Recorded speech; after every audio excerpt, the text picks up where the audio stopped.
Today we're going to walk through how to use the manual dispense compartment and the bleach compartment with the ezDispense tray. The way the tray works with manual dispense and ezDispense applies to the models listed, but the controls of how to turn the tanks on and off vary based on the model. First, I'm going to pull out the tray. This tank is where you would fill your detergent for your ezDispense. This is your softener dispense detergent tank. This is your manual use compartment. You can put both liquid or powder detergent in this compartment. You just can't put something like a gel pack that will go straight into the wash tub. And this is your liquid bleach use compartment.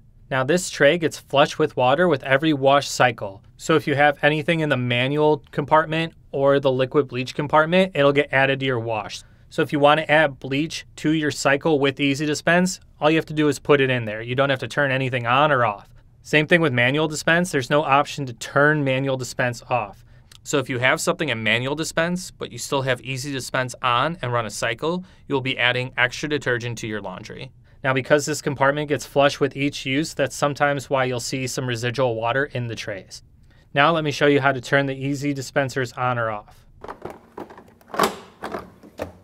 Now with this model, you go to options, hit the check mark, and then you scroll down to detergent level, select the check mark, and just scroll it off, and that will turn off the ezDispense detergent. Since I turned just the detergent off and not the softener would still be added to the wash cycle.